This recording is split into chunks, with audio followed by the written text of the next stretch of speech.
My name is Jermaine Thurman. I'm 76 years old, a retired telegraph lineman, and I live here in Richmond, Virginia, in the heart of the South. Every bend of the James River holds a story, but the one I'm going to tell you today is perhaps the most painful I've ever lived through. It's a wound that, though scarred over, still aches when the memories return. But I feel like I need to share it, because maybe, just maybe, it will help someone else who is going through the same thing without realizing it. The life of a man who worked with telegrams was never a calm one. For many years, I spent long periods away from home, traveling across the mid-Atlantic to install and repair the lines that connected our country before the internet came along. While I was out there decoding messages, I left behind my wife, Serena, and our son, Preston, a child who was the light of my eyes.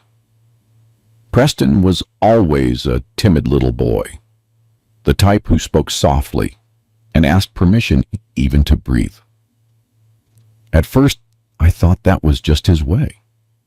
Serena would say, "He took after my father, who was also quiet." But as time went by, I started noticing something different. When I had come home from a trip, the boy would run to hug me, but then he'd quickly retreat to his corner, as if he were afraid of being a bother. "It's just a phase," Serena would say. "Just kid stuff," she'd repeat every time I commented on his behavior. His grades in school weren't what they used to be. The teacher sent home notes saying he was distracted, that he wasn't participating in activities like before. I confess that with the long hours spent deciphering codes and signals, I ended up believing it was just a phase. One thing that seemed kind of sweet to me was how religious Serena had become. Every night, exactly at 9 o'clock, she would take Preston to the bedroom and say it was time for prayer. "I'm teaching him values," she'd say proudly. The door was always closed because, according to her, it was an intimate moment between mother and son, a special connection. I, a simple man raised on collard greens and cornbread since childhood, respected it. I even found that dedication beautiful. But something bothered me. Preston, who was already quiet, became even more withdrawn after those times. On one occasion, when I mentioned I would have to travel the next day to fix a telegraph line in New York City, I saw a terror in his eyes that I couldn't explain. He looked at his mother with a fear that chilled me to the bone, like the cold water of the James River. "Dad, do you really have to go?" he asked, his voice cracking. "It's his job, boy. Stop being silly," Serena answered, before I could say anything. That night, Preston hugged me tighter than usual when I put him to bed and said something that should have set off an alarm in my head. "When you're not here, Mom changes." If you're enjoying my story, please hit the like button to cheer up this old heart. Subscribe to the channel so you don't miss my next life stories. And tell me in the comments where you're watching this video from and what time it is there now. It makes me happy to know from what corner of the country and at what moment of the day you're listening to me. In my mind, it was just a son missing his father. How wrong I was, how blind I was for so long. Life on the road made me miss a lot of things, but I never imagined I was missing something so serious, happening right under my own roof, beneath the red asphalt shingles of that house by the river. My childhood was very different from Preston's. I was born and raised in the Outer Banks of North Carolina, where the sky is bluer than anywhere else. Son of a fisherman, I learned early to respect the oceans and the animals. My father, a man of few words, taught me more by example than by sermons. When he came back from fishing, he always brought a flounder, a striped bass, sometimes even a big drumfish that barely fit in the boat. Our house was simple, with dirt floors and a roof that sang when the rain poured down hard. Mom made the best seafood chowder in the region and roasted sweet potatoes over the coals while telling stories of the folks up north. On full moon nights, we'd sit on the porch to hear the call of the night birds, the croaking of the frogs, the symphony of the coast that never hushes. In school, I was shy, but not out of fear. It was more out of admiration. I was captivated by letters, by numbers, by stories of distant places. Ms. Beverly, my teacher, God rest her soul, noticed my interest and started teaching me Morse code when she found out I wanted to be a telegraph operator. Germaine has the gift of communication, she'd tell my mother, who smiled proudly while braiding straw to make baskets. I learned the letters and numbers in code. I practiced by tapping my finger on the table, using a flashlight at night, whistling the signals while fishing with Dad. Those dots and dashes fascinated me. It was like I could talk to the world without opening my mouth. Incredible. When the opportunity came to work for the telegraph company up in New York City, Mom cried in private, but she encouraged me. Dad gave me a pocket knife as a gift, one of those useful for everything, and just said, "Oh, go, son. The world is too big to stay in one place." It was the longest sentence I ever heard him say. At 18, I left North Carolina carrying only a cardboard suitcase with 2 changes of clothes, my father's knife, and my mother's blessing, along with a bottle of mint tea she prepared to cure any ailment. The train crossed the countryside, and I was glued to the window, watching the coast fade away but carrying it inside me. In New York City, I went to work at the main telegraph station. The boss, Mr. Henderson, a serious but fair man, soon realized I had a knack for the job. In a short time, I was already helping to train the rookies. My hands, calloused from fishing, now danced on the key, transmitting messages that connected families, closed business deals, announced births, and farewells. It was during that time that I met Serena. She worked at the diner next to the station and always served me extra strong coffee when I came in for the graveyard shift. A beautiful woman with an easy smile and penetrating eyes. We talked about everything, about the starry sky back in North Carolina, about the floods of the James River, about the books she liked to read. Unlike me, Serena had studied quite a bit. She spoke beautifully, knew poetry, dreamed of being a teacher someday. I fell in love with that intelligence, that determined way she had. When she smiled, it seemed like the sun was rising again, even at midnight. After a few months, I worked up the courage and invited her for a walk in the park after work. She accepted. I remember it like it was yesterday. She was wearing a light blue dress, a flower in her hair, and jasmine perfume. We walked through the park, ate lemon bars, and drank a soda sitting on a bench under an oak tree. The moon shone as only it shines in the mid-Atlantic, big and imposing, illuminating the river in the distance. It was there, under that full moon, that I took her hand for the first time. My heart was pounding faster than the telegraph during heavy rain, when messages piled up. Little did I know that those hands, so soft that night, would one day be instruments of so much pain for our son.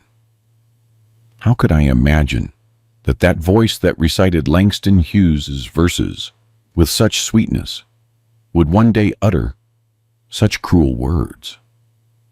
Life has those ironies that you only understand when it's too late. But back then, everything was hope and dreams. The meetings in the park turned into boat rides on the lake, visits to the Sunday market, and attending local church festivals with bonfires and traditional gospel music. Serena loved to dance. She'd spin like a top to the rhythm. She would pull me by the hand while I, shy as I'd always been, tried to follow her steps. When I asked for Serena's hand in marriage, I did it the traditional way. I went to talk to her father, Mr. Wallace, a respected shop owner in the city. I was shaking from head to toe, but I kept my composure. I wanted to marry your daughter, sir. I'm a hard worker. I have a steady job with the utility company, and I love Serena more than anything in this life. Mr. Wallace looked me up and down, lit his pipe, and said, "Northern boy, huh? Good hard-working folk. My daughter deserves the best." He paused for what seemed like an eternity, blew out a puff of smoke, and finished, "If she wants you, you have my blessing." The wedding was simple in the small community church. Serena was beautiful, in a white dress sewn by her mother. I was nervous in a borrowed suit, but happier than I'd ever been. The reception was in her parents' backyard with barbecue, potato salad, fried catfish, and even a small band playing old R&B tunes. That rhythm of ours, the music of the South, that makes anyone move their feet. We started our married life in a rented apartment near the station. We didn't have much, but we had each other, and that seemed like enough. Serena got a job as an assistant at a school, the first step toward realizing her dream of being a teacher. I continued at the telegraph office, now with more responsibilities and a slightly better salary. Life went on its quiet course, like the waters of the James River on calm days. Until one day, Serena gave me the news that would change everything. We were expecting a child. The happiness I felt at that moment is beyond words. I was going to be a father, a little piece of me and her, a new life that would bring even more meaning to our existence. I was prepared to be a father. I would know how to protect my son from all the dangers in the world. Life would soon teach me that danger doesn't always come from outside. Sometimes it's right under our noses, inside our own home, hidden in the person we least expect. Serena's pregnancy was a period of ups and downs. At first, she felt sick all day. The smell of food made her nauseous. She cried over the smallest things. I did everything I could to please her. I looked for fresh sweet potato pies at the market. I prepared the mint tea that my mother said was good for calming things down. I massaged her swollen feet after a day of work. As her belly grew, Serena became more beautiful and more irritable at the same time. She complained that she was fat, that she wouldn't be able to teach anymore, that our apartment was too small for a baby. I tried to calm her down. I told her everything would be fine, that we were in this together. Don't you understand, Jermaine? You're not the one carrying this child. She'd yell sometimes, slamming the bedroom door and leaving me confused in the living room, wondering what I had done wrong. The midwife, Mrs. Green, a wise woman who had delivered half the children in the city, reassured me.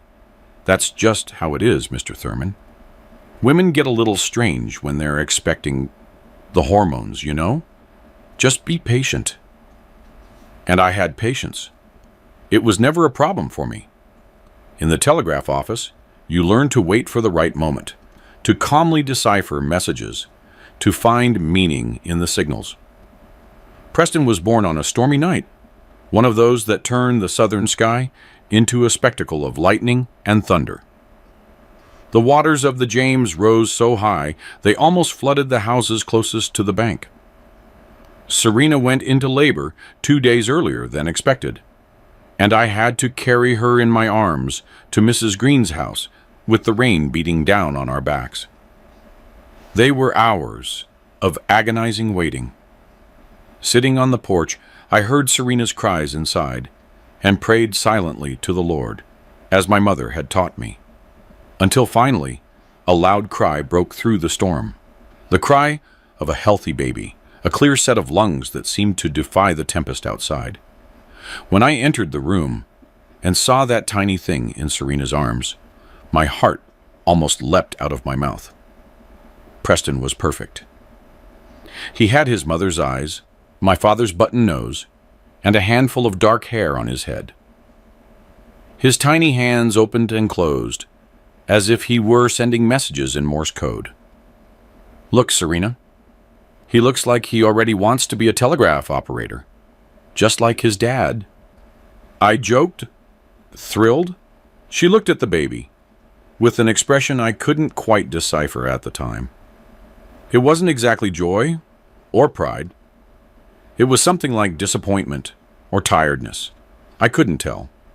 I put it down to the exhaustion of childbirth.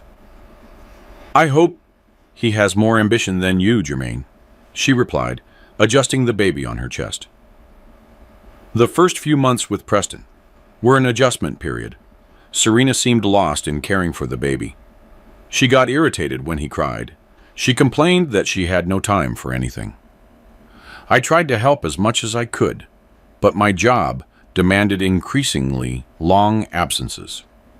The telegraph network was expanding inland, and I was one of the few experienced technicians available to install and repair lines in distant cities. "Are you going to leave me alone with this child again?" Serena would complain every time I needed to travel. "It's how we pay the bills, Serena." "I don't have a choice," I explained, my heart heavy with leaving them. When Preston was about 2 years old, I managed to get a transfer to Richmond. It was a larger, growing city in the center of the state. The James River flowed through the city, reminding me a little of my North Carolina home. We bought a simple, but our own, little house with a small yard where Preston could play. Serena got a job as a secretary at a municipal school. It wasn't what she dreamed of, but it was something. Preston grew up handsome and smart. He liked to listen to the stories I told about the Outer Banks, about the animals and the ocean.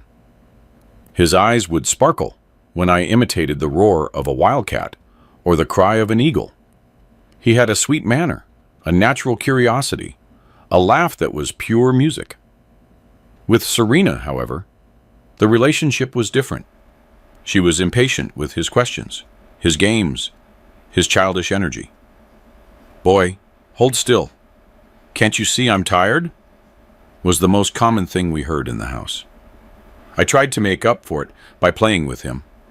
When I was home, taking him fishing in the James, teaching him to recognize the tracks of animals on the riverbank, and identifying edible plants like berries and pecans. But my work trips became more and more frequent. America was modernizing, the telegraph was reaching increasingly remote places, and I was needed.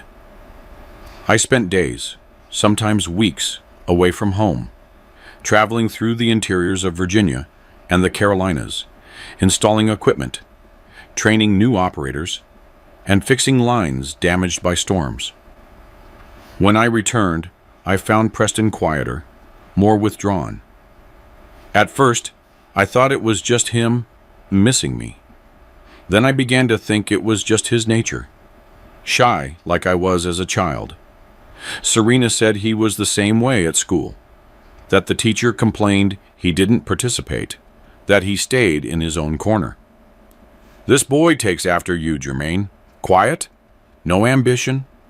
He's going to have a hard time in life," she'd comment, not realizing how those words could hurt the little boy playing on the living room floor.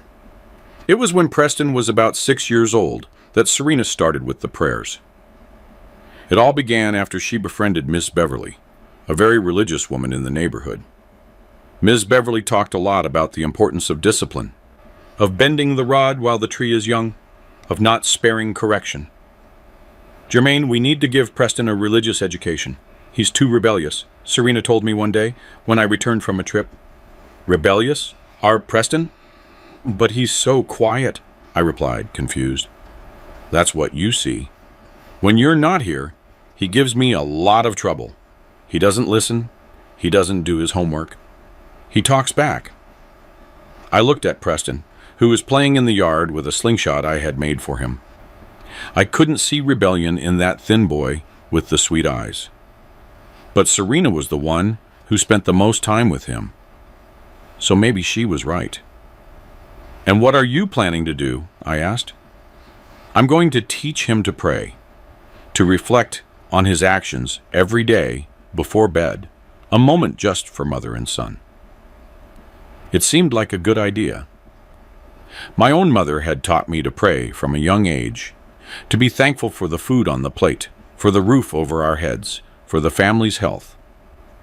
Faith had always been a comfort in difficult times, a company on lonely nights away from home.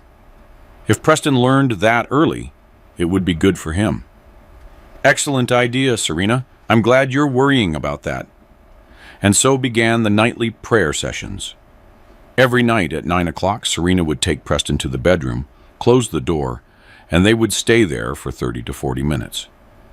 When they came out, Preston was always quiet with his head down and went straight to bed without saying a word. When I was home, I sometimes tried to join those prayers. Let me go with you today. I want to teach him the Lord's Prayer that my mother taught me, I suggested once. No need, Jermaine. It's a mother-son moment. You wouldn't understand, Serena replied dryly. I didn't insist.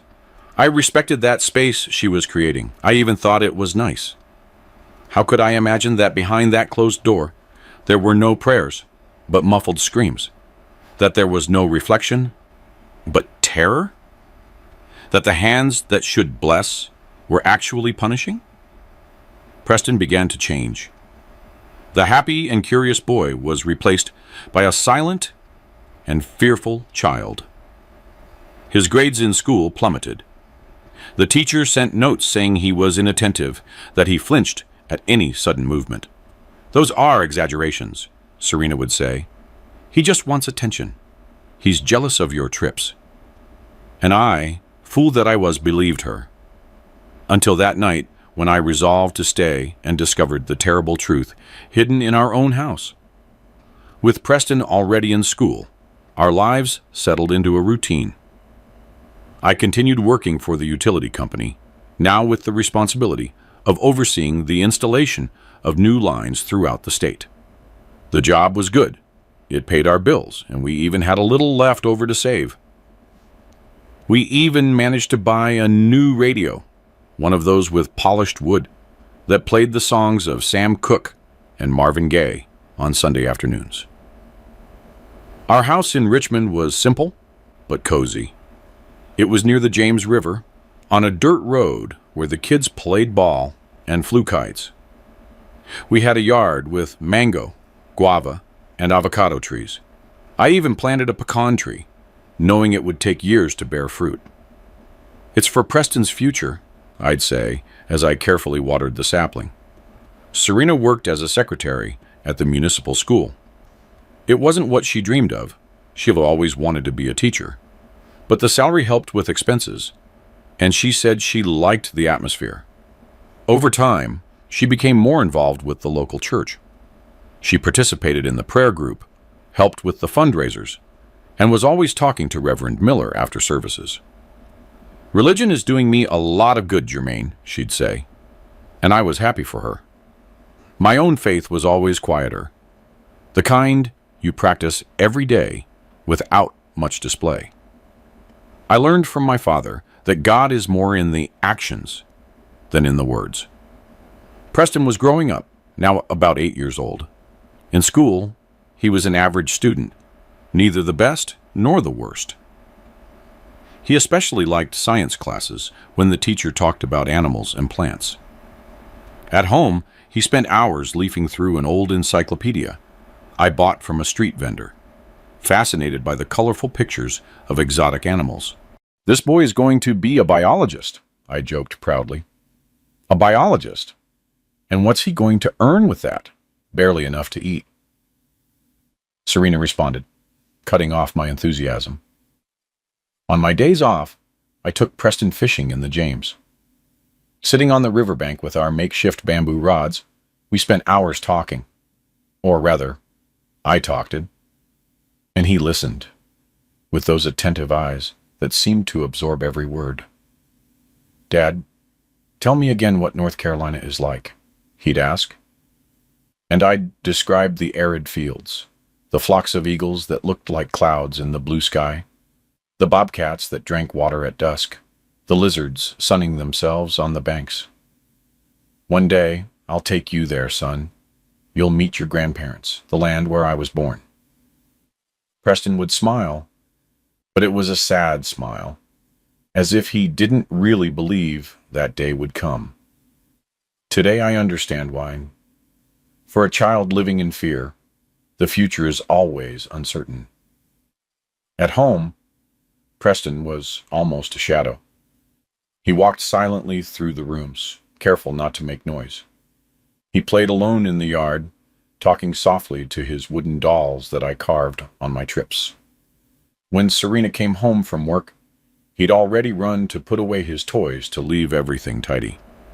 "At least you do that much right," she'd say, never a full compliment, always with a criticism. Work trips kept taking me further away. The country was growing, new cities were popping up, and communication was vital. I started being away for 2-3 weeks straight. When I came back, I noticed small changes in Preston. A more guarded look, a start when I raised my voice to call Serena, a tremor in his hands when serving himself at the table.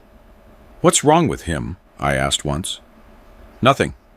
He's just shy. He takes after you," Serena responded. And the matter died there. On one of those returns home, after almost a month installing telegraph lines in the northern part of the state, I found Preston with a purple bruise on his arm. "What happened there, son?" I asked, concerned. Before he could answer, Serena intervened. "He fell out of the tree in the schoolyard. I've told him 1,000 times not to climb trees, but this boy won't listen to me." Preston lowered his eyes, confirming with an almost imperceptible nod. I believed her, of course. Why wouldn't I? Kids fall, they get hurt. It's part of childhood. I myself had eternally scraped knees when I was a boy. What I didn't know was that that mark was just the tip of the iceberg. That under his clothes, other marks were hidden. Marks of a violence I couldn't even imagine, happening in my own house. Our family life looked normal to outsiders. On Sundays, we went to church together. Afterward, we had lunch at Mrs. Hayes' house, who made the best peach cobbler in town. Preston played with her children, always quieter than the other kids, always the last to join the games, always the first to want to leave. "That boy sure is strange," commented Mr. Davis, Mrs. Hayes' husband. "He looks afraid of his own shadow." "It's his way," I'd defend him. "Not everyone has to be loud." Deep down, however, I too was starting to worry. As Preston grew, he seemed to close in on himself instead of opening up to the world, as is natural for children. When he saw me packing my suitcase for another trip, his eyes filled with a terror I didn't understand. "I'll bring you a nice gift," I'd promise, trying to cheer him up. "I don't need gifts, Dad.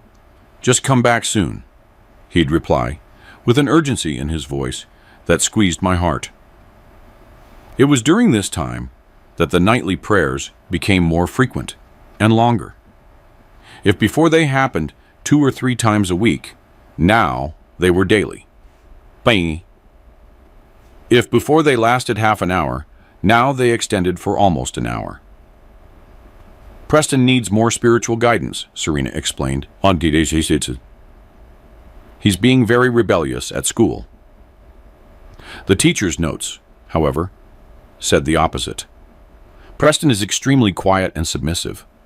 I worry about his lack of initiative and his constant fear of making mistakes. When I showed this to Serena, she shrugged. It's because he knows how to behave at school. It's different at home. His grades began to fall. From an average student, he started having difficulties in almost every subject. His handwriting, which used to be so nice, became shaky, almost illegible. At school meetings, Principal Evans showed concern. Has something happened with Preston? He always looks tired, scared. He doesn't play at recess. He doesn't talk to his classmates. It's just a phase, Serena would reply with that smile that fooled anyone. We're handling it. Don't worry. I blamed myself for my absences. Maybe if I were more present, Preston wouldn't be having these difficulties. I talked to my boss, asked to reduce my travel to be closer to home. I got a better schedule that allowed me to come back every 10 days. In the first few weeks of this new routine, I noticed a change in Preston. He smiled more when I was home. He told me things about school. He even showed me a drawing he'd made in art class. A family of fish in the river, swimming together. That's the three of us, he explained, pointing to the fish. The big one is you, Dad. The medium one is Mom. And the little one is me. And why are we in the river? I asked, curious. Because in the river we're free. We can swim wherever we want. Those words touched me deeply, although I didn't fully understand their meaning at the time. Today I know it was a silent cry for freedom, for escape. Serena seemed uncomfortable with my more constant presence. The prayers with Preston continued, but she would wait until I was distracted watching the evening news or fixing some appliance in the laundry room. You can pray here in the living room with me, I suggested one night. No, Jermaine, it's our moment.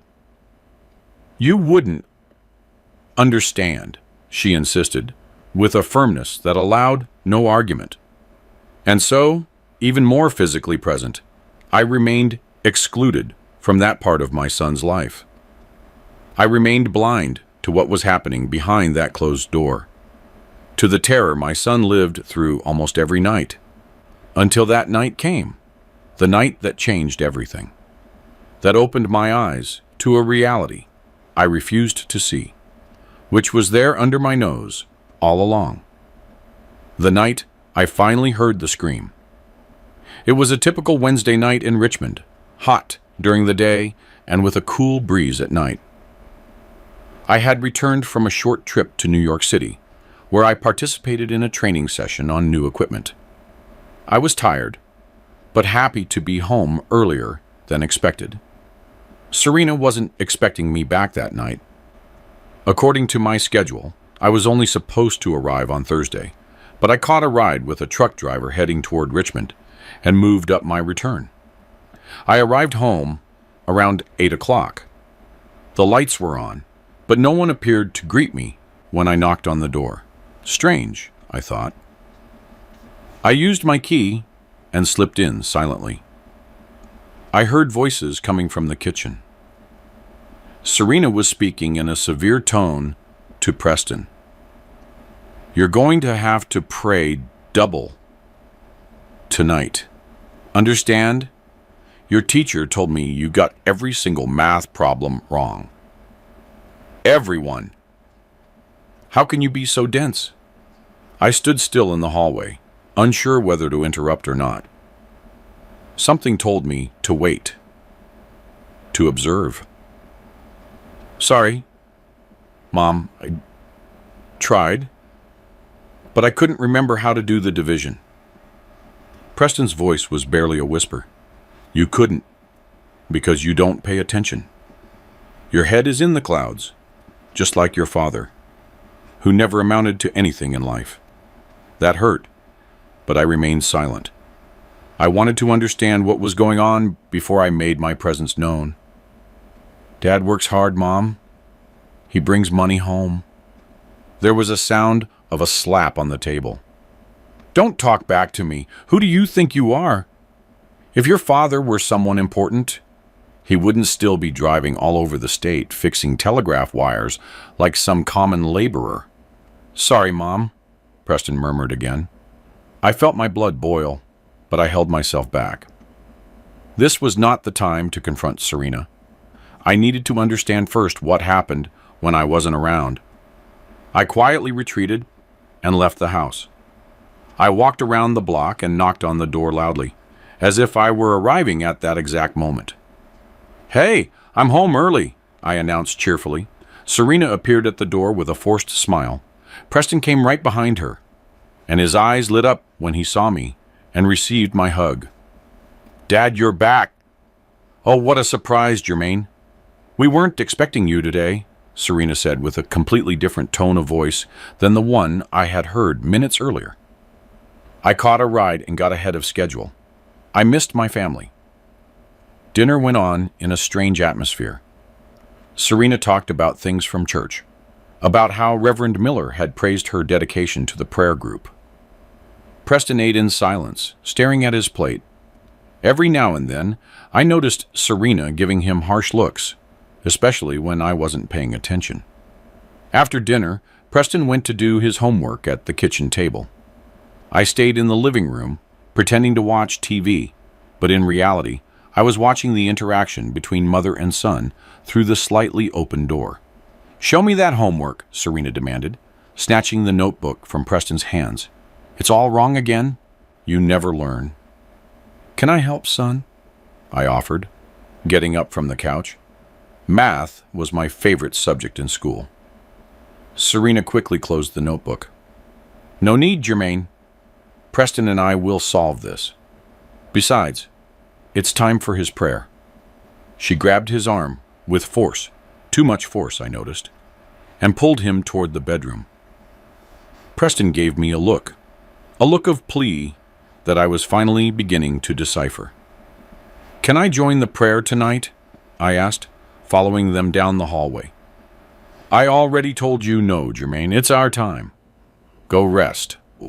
You must be tired from the trip." The bedroom door closed, and I heard the sound of the key turning in the lock. I stood there in the hallway for a few moments, confused and uneasy. Something was very wrong, but I still couldn't name it. I still didn't want to believe it. I went back to the living room and turned on the TV, turning up the volume. Then silently, I went back to the hallway and put my ear against the bedroom door. At first, I only heard murmurs, Serena's voice reciting something that seemed like a prayer, but I couldn't make out the words. Then her voice started to rise. "Repeat after me. I am a disobedient boy who needs correction." Preston's voice, shaky. "I am a disobedient boy who needs correction. I don't pay attention in school because I am lazy. I don't pay attention in school because..." Preston's voice failed. "Because you are lazy. Louder. I can't hear you. I don't pay attention in school because I am lazy." Preston's voice was now choked with tears. Then came a sound that chilled my blood. The unmistakable sound of a belt or a paddle striking skin. Once, twice, 3 times, followed by Preston's muffled crying. "Be quiet. If your father hears, it will be worse." More blows, more muffled crying. I felt my heart racing, my hands shaking. What was happening? This was what she called prayers? This is so you learn to get your math right. This is so you stop being dense like your father. I was paralyzed, split between the shock and the urgent need to act. One more blow, and then there was something that snapped me out of my stupor. A scream, a genuine cry of pain that Preston couldn't hold back. I didn't think twice. With all the force I had, I shoved the door.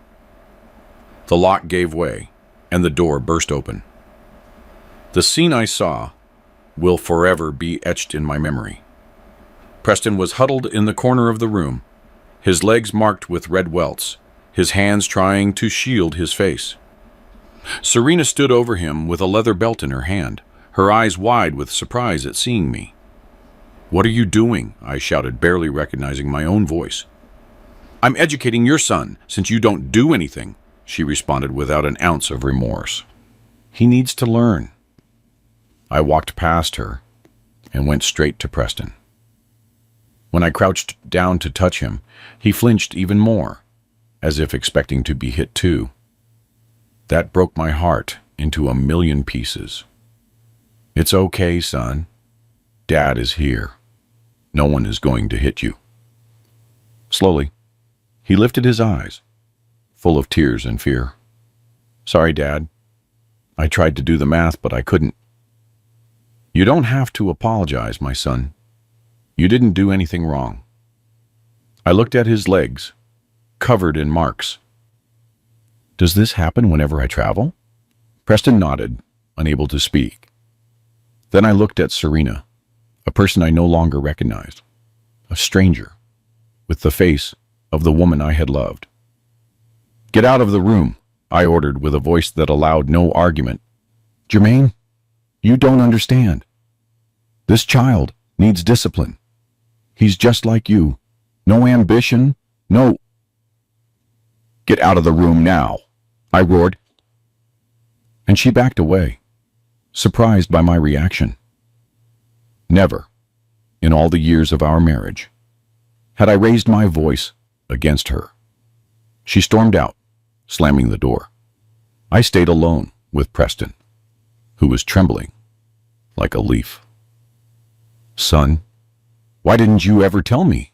I asked, tears welling up in my eyes. She said if I told you wouldn't believe me, that you would hit me too, that you would send me away. Every word was like a stab. How could he think I would do that? But then I remembered all the times I missed the signs, that I didn't believe the changes in his behavior, that I blindly trusted Serena. "This happens every night when you travel, Dad," he continued softly. "She says they're prayers, but they're not. It's just hitting me and saying I'm dense, that I'm just like you." I embraced my son, careful not to hurt him further.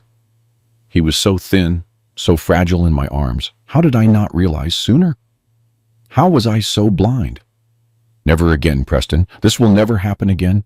I promise you." That night, I made the decision that would change our lives forever. A decision I should have made a long time ago if I had seen the signs, if I had listened to my son's screaming silence. The moment of truth had arrived, and there was no turning back. That night, after calming Preston down and tucking him into my bed, I went to the living room where Serena was waiting. She was sitting on the couch with her hands clasped in her lap, a defiant expression on her face, as if I were the one in the wrong in the story. "We need to talk," I said, keeping my voice low so as not to wake Preston. "There's nothing to talk about, Jermaine. You don't understand what it's like to raise a child. You're out there traveling all over the country while I have to deal with everything here. That's not raising a child, Serena. That's abuse. It's cruelty." She laughed that way that always made me feel small. "Abuse? You think discipline is abuse? My father raised me that way, and look at me. I have an education. I have respect." "What you have is hate," I replied, surprised by my own clarity. "Hate toward me, hate toward Preston, hate toward the life you have." Her face twisted into an expression of rage I had never seen before. "And you think I dreamed of this? Being the wife of a telegraph lineman, living in this backwater, having a slow child just like his father? I deserved more, Jermaine." Her words hurt me, but they no longer held the same power over me. Something had changed inside me that night. It was as if a veil had been torn from my eyes. "Then why did you stay? Why did you marry me? Why did you have a child?" "Because I thought you were going to move up in life. That you would become a boss, a manager, I don't know. That we would go live in the city, have a decent life. But no, you settle for so little, just like your son. I shook my head incredulous. After so many years together, only now did I see who was truly standing in front of me. I want you to leave the house, I said firmly. What? She looked like she couldn't believe it. You heard me. I'm not going to allow you to keep hurting our son. Tomorrow, I'm going to seek help. Report what you've been doing. She jumped up, her face red with fury. You can't kick me out. This house is mine too. This house now belongs to Preston. A place where he can grow up without fear, without being humiliated, without being hit. No one will believe you, Jermaine. I'm the one who goes to school meetings. I'm the one who goes to church. I'm the one who talks to the neighbors. Everyone knows I'm a good mother. The marks on Preston's body tell another story. She changed tactics, trying to approach me with a pleading look. Jermaine, let's talk calmly. I admit I overreacted today. I was stressed. But you can't separate a child from his mother. That's inhuman. Inhuman is what you've been doing to him every night when I'm gone. Hitting, humiliating, destroying his self-esteem. That is inhuman. It was only a few times, when he deserved it. It's discipline, Jermaine? No, Serena. It's cruelty. We stood in silence for a few moments, the air heavy between us, and outside, the swamp frogs sang, indifferent to the drama unfolding inside that small house by the James. If you report me, but I'm going to say you hit him too.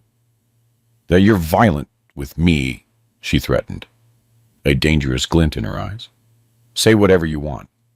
Preston knows the truth, and the truth always comes out sooner or later. You'll regret this, Jermaine. You don't know who you're messing with. Yes, I do. Someone I loved once, but who turned into a monster I no longer recognize. She grabbed her purse and stormed out, slamming the door, likely heading to a friend's house. I stood there in the living room, feeling a mixture of relief and terror. Relief for finally having faced the situation. Terror for what was to come. I knew it wouldn't be easy. I went back to the bedroom and found Preston awake, sitting up in bed, his eyes wide open. Mom left? He asked in a small voice. For now, yes. But we have a lot to talk about, son. I sat down next to him, and, for the first time, we had a real, unfiltered conversation. Slowly, Preston recounted everything that happened when I traveled. The prayers that were sessions of humiliation and violence. The punishments of going without food when he messed up his homework. The cruel words that destroyed his confidence day after day. She said I was dense, like you, Dad, he recounted, tears streaming down his face. That we would never amount to anything in life. That she regretted marrying you, regretted having me. Every word was a dagger in my chest. How can a father not perceive his own child's suffering?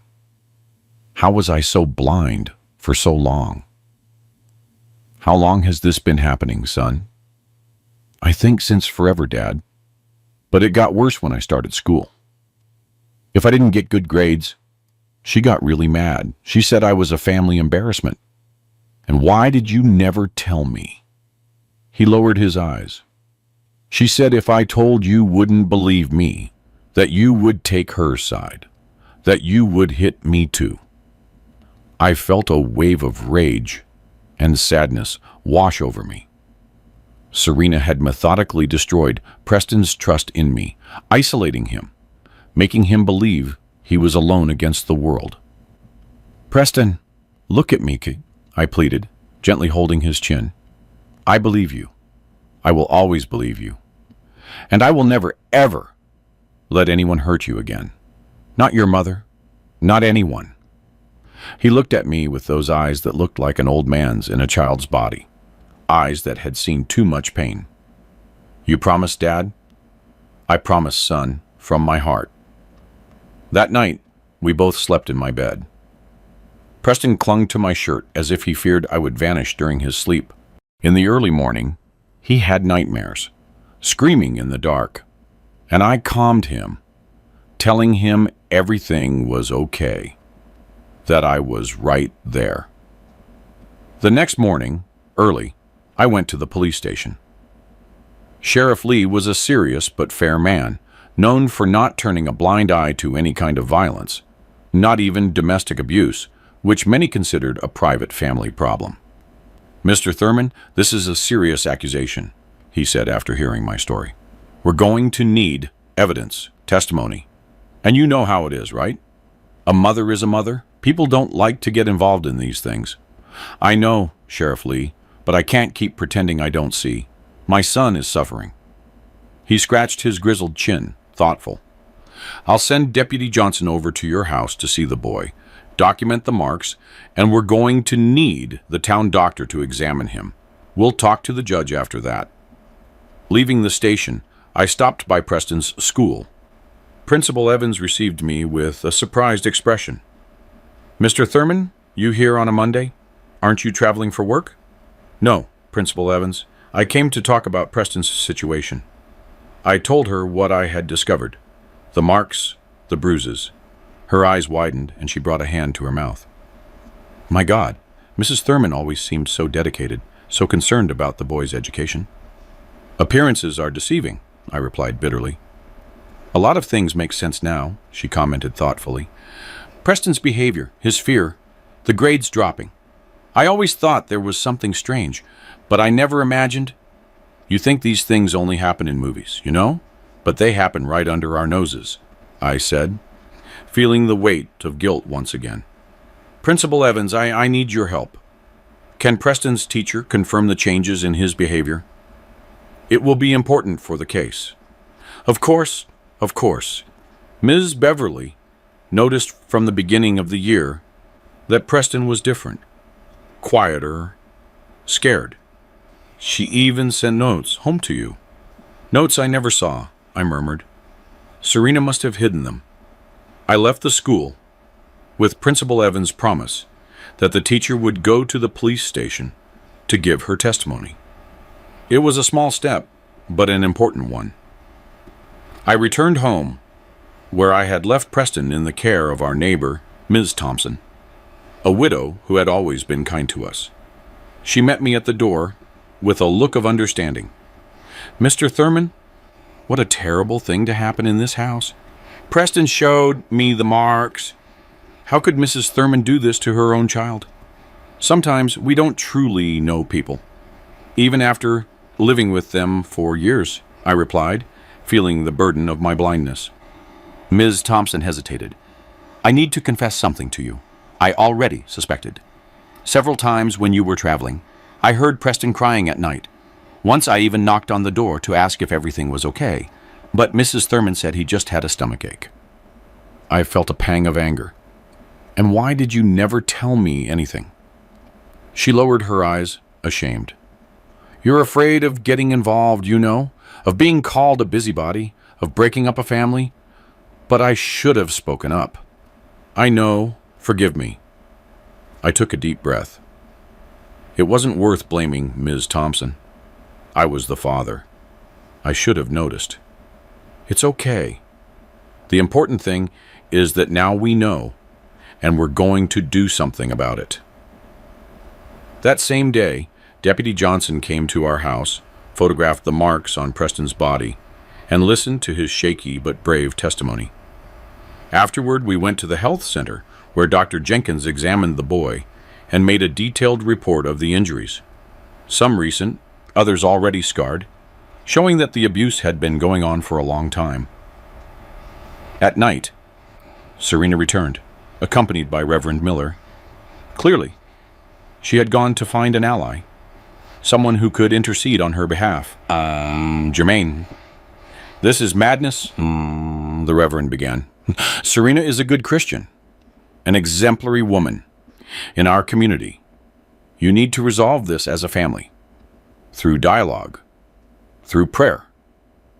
With all due respect, Reverend, you didn't see what I saw. You didn't hear what I heard. We all make mistakes sometimes, my son. Raising a child is full of challenges. I'm sure Serena is remorseful. I looked at her. She maintained an expression of false contrition, her eyes lowered, her hands clasped over her chest. A perfect performance. I'm sorry, Jermaine, she murmured. I lost my head. It won't happen again. It's too late, I replied. I already filed a report. The case is with the police now. Her face instantly transformed. The mask of repentance gave way to fury. You fool.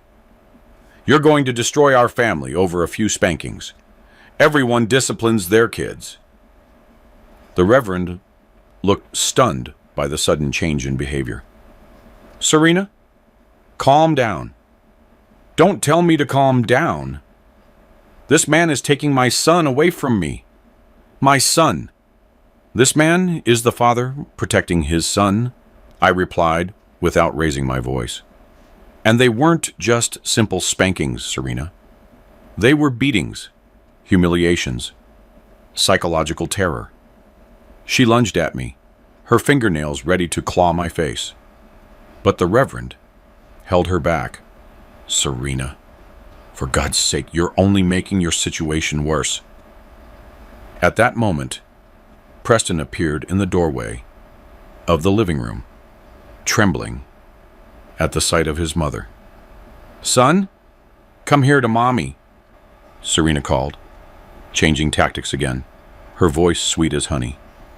Tell the Reverend that Mommy only corrected you when you did something wrong, that Mommy loves you. Preston looked at her, then at me, unsure. I nodded at him, encouraging him. He took a step forward, and, with a courage I didn't know he had, he said, Mom, you don't love me. You hurt me every day when Dad travels. You hit me with the belt, with the paddle. You say I'm dense, that I'm useless. Reverend Miller paled. Serena looked ashen. Liar, she screamed. Ungrateful, after everything I have done for you. I took Preston in my arms, shielding him. I think it's best if you leave now. We have a lot to resolve, and this will be done before the law, not before the church. Reverend Miller, visibly shaken, took Serena by the arm. Let's go, Serena. We need to talk. After they left, I hugged Preston tightly.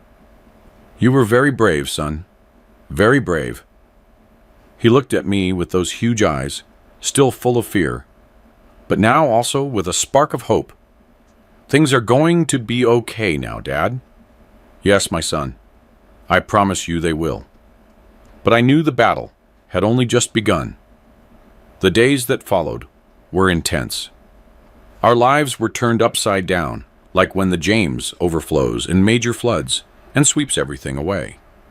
But unlike the river that leaves destruction, this change, however painful, also brought an opportunity to start anew. The very next Tuesday, I received notification that the district judge had granted an urgent protective order. Serena was prohibited from approaching Preston or our house. The document, full of legal terms I barely understood, represented the first step toward protecting my son. What does that mean, Dad? Preston asked, seeing me read the paper with a serious expression. It means your mother can't come near you for now. It's for your safety. She's mad at me, right? For telling. I knelt down to be at his level. Preston, look at me. You did nothing wrong. Nothing. You were brave and honest, and that's what matters. He nodded, but I noticed he still carried an enormous weight. The weight of guilt, which wasn't his, but which Serena had placed on his small shoulders for years. I went to the utility office and asked for a leave of absence from work. I explained the situation to my boss, Mr. Owens, who was visibly shocked. "But Mrs. Thurman, that woman, so religious, so dedicated?" he questioned, incredulous. "Appearances are deceiving," I simply replied. He scratched his gray head, thoughtful.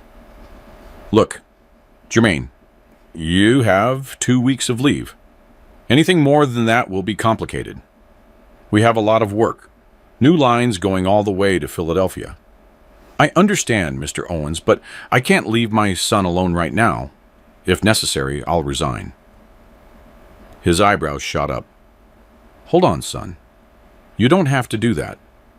We'll find a solution. Maybe we can transfer you to the central office right here. Less travel, more administrative work. You'll earn less." "But I accept," I replied without hesitation. "Money can be fixed. My son can't."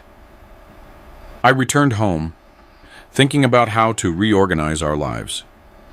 Preston didn't go to school that week. The doctor recommended rest for both his physical and emotional state. Ms. Thompson offered to stay with him when I needed to go out, and the neighbors, who had previously kept their distance out of respect or fear of getting involved, now showed up with peach cobblers, iced tea, and other gifts for the brave boy, as they began to call Preston.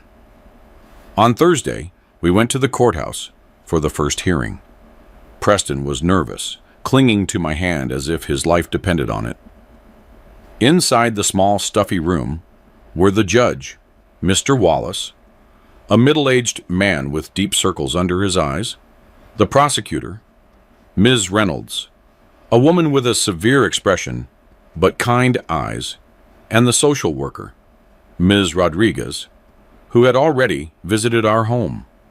Serena arrived accompanied by a lawyer, Mr. Dubois, known in the city for defending difficult cases. She was well-dressed, wearing makeup, with a small Bible in her hands, the image of the devout, suffering mother. When she saw us, she shot me a look of contempt that quickly morphed into false sweetness when she noticed the judge observing her. The hearing was difficult. Preston had to recount everything that happened again, now in front of his mother. His little voice trembled, but he didn't back down. He described the prayers that were torture sessions, the punishments without food, the constant humiliations. "She said I was dense like my dad," he recounted, staring at his own hands, "that I would never amount to anything in life." Serena, of course, denied everything. She said they were just normal corrections, that Preston was exaggerating because he wanted attention. "He was always a difficult child, manipulative," she declared, with tears in her eyes that seemed rehearsed. "He invented this story because he knows his father is soft, that he will spoil him." But the evidence was compelling. The photos of the marks, the medical report showing old and recent injuries, the teacher's testimony confirming the change in behavior, the accounts of neighbors who heard crying every night. In the end, the judge maintained the protective order and ruled that Preston would remain in my sole custody until the definitive trial. Serena would have the right to supervised visits once a week in the presence of a court official or social worker. "It's not fair," she protested. "I'm his mother. A child needs his mother. A child needs safety and love," the judge replied in a tired but firm voice. "And the evidence shows that you have provided that, Mr. Thurman, not the mother." We left the courthouse with a mixture of relief and apprehension. It was a victory, but a temporary one. The process would continue. There would be more hearings, more testimonies. It would be a long and painful road. Preston started therapy with Dr. Rodriguez, a psychologist who came once a week from New York City to see patients in Richmond. She was a woman with white hair and a kind smile who had a special way of getting Preston to open up. "Your son is very strong, Mr. Thurman," she told me after the third session. He has been through things that would break many adults, but he can still smile. He can still trust. That is extraordinary. He takes after my mother, I replied, feeling a lump in my throat. She was like that too.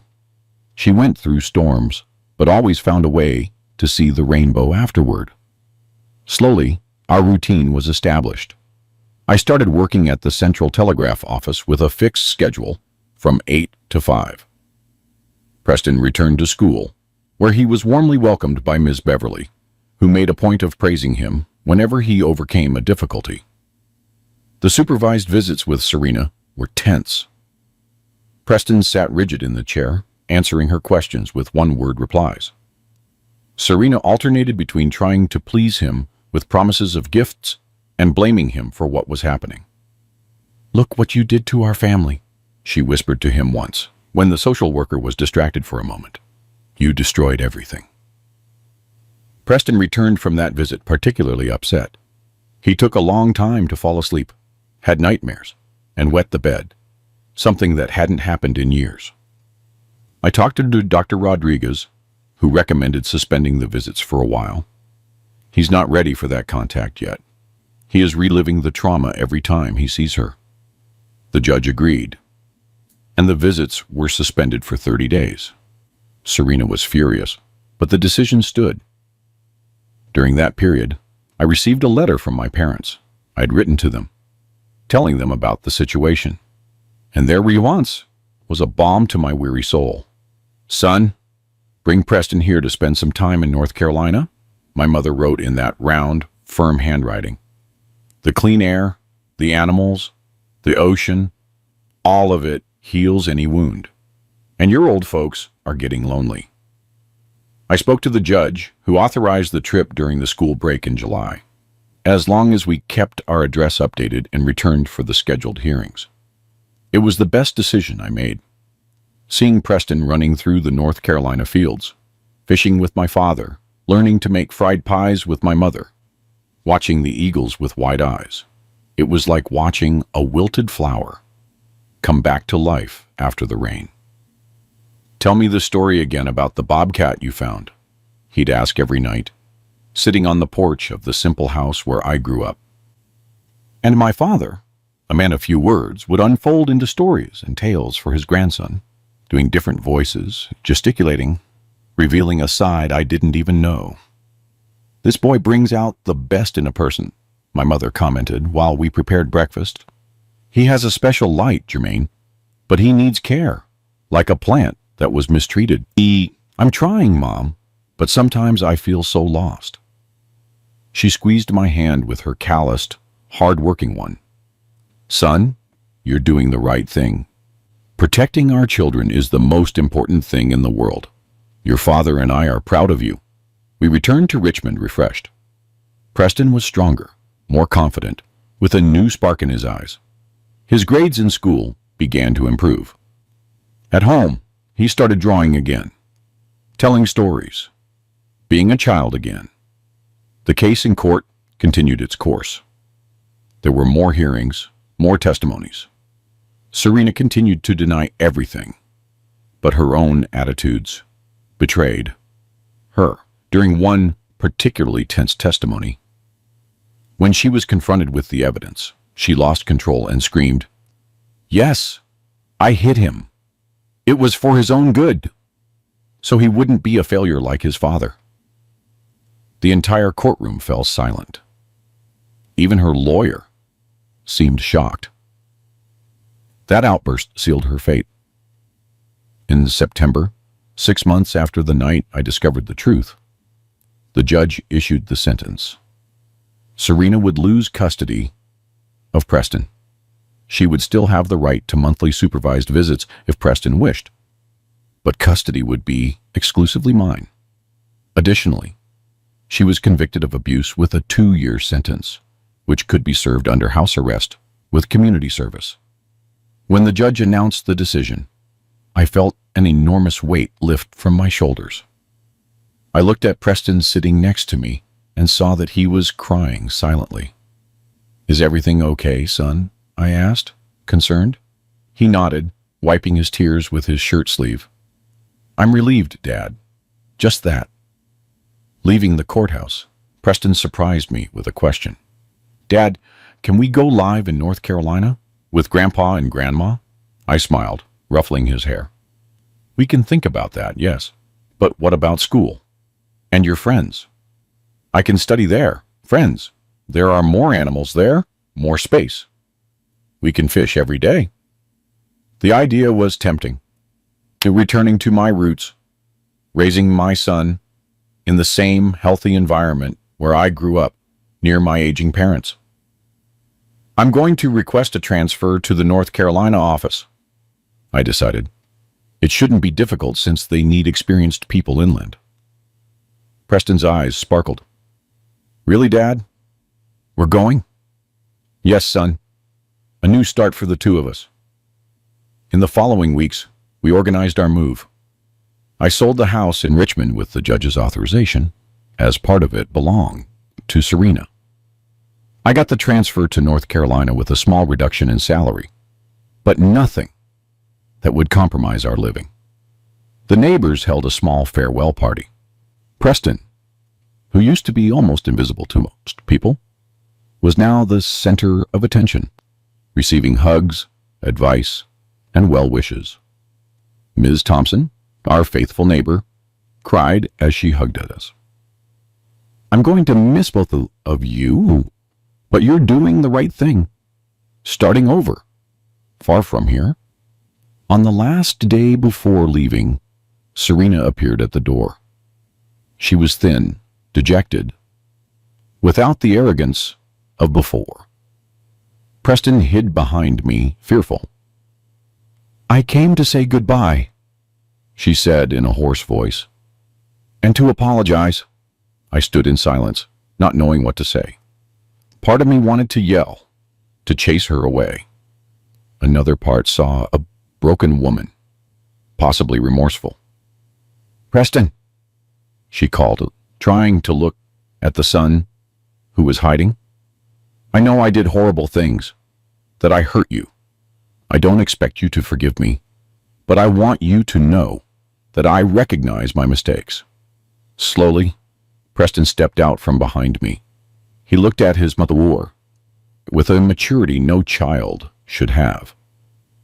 "I forgive you," he said simply, "but I don't want to live with you anymore." Serena nodded, all tears streaming down her face. "Oh, I understand. You have a good father, Preston, better than I deserved." She looked at me, and for an instant I saw the Serena from before, the young woman I fell in love with at the diner by the station. "Take good care of him, Jermaine. He deserves it." "I always have," I replied, "and I always will."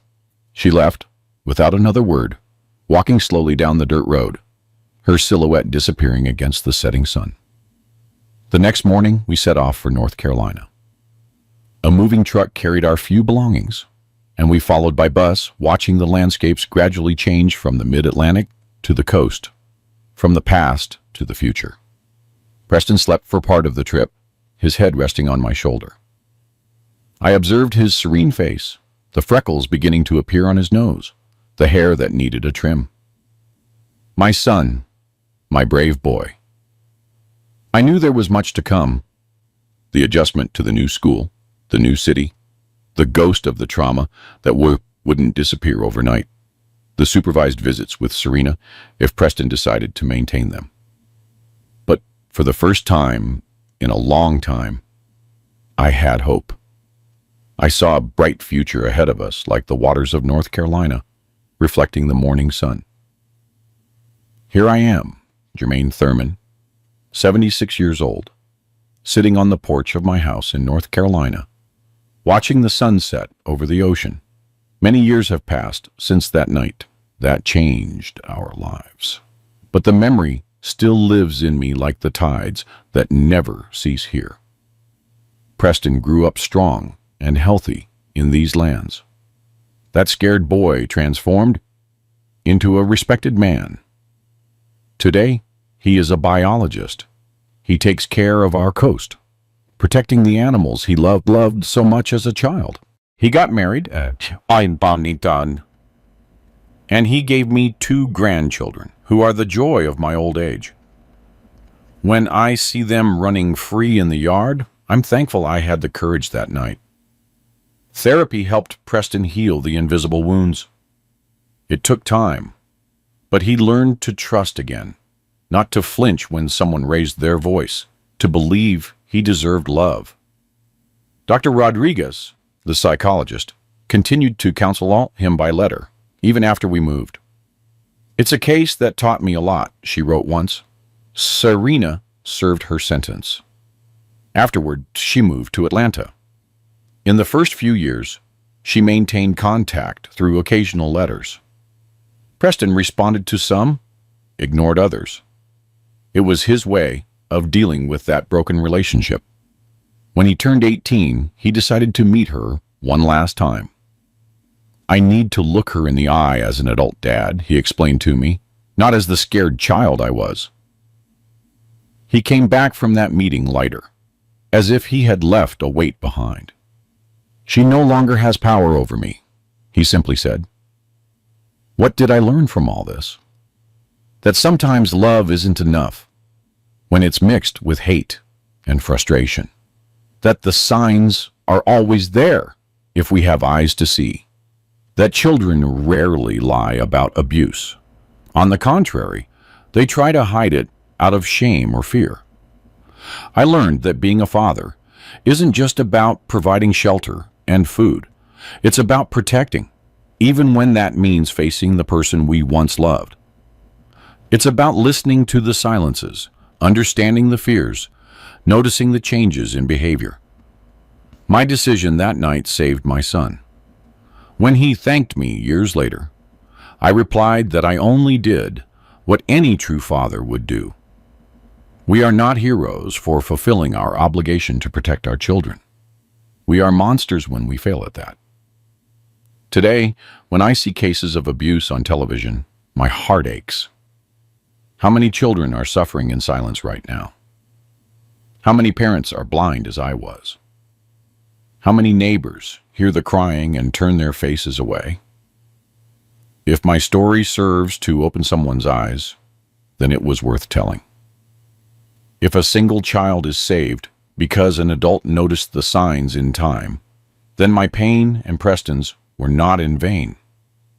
The truth is that no adult has the right to unleash their frustrations on an innocent child. No rigorous education justifies leaving physical or emotional scars. Children are not property. They are lives entrusted to us to protect and love. Today, when Preston brings my grandchildren to fish with me in the same ocean where I taught him, I see that the violence failed to break our Southern spirit. We broke the cycle. My son doesn't repeat with his children what he suffered. He raises them with firmness, but also with affection and respect. So, if you're watching this and you suspect that a child near you is suffering, don't hesitate, don't wait, don't close your eyes. Do something. Call the authorities. Talk to the child. Offer help. It might be their only chance. And if you were that child, you should know that it wasn't your fault. It never was. You deserved protection, and the adults around you failed you. But there is still time to heal, to start anew, to break the cycle. If this story touched your heart, leave a like so this old man can be happy. Subscribe to the channel right now so you don't miss the next stories I'll tell with all my heart. And tell me in the comments where you're watching this video from and what time it is there now. Have you ever noticed signs of abuse in a child? What did you do about it? This old man is very happy to know who is listening on the other side and at what moment of your day you took the time to listen to me. A very tight hug, as big as my heart.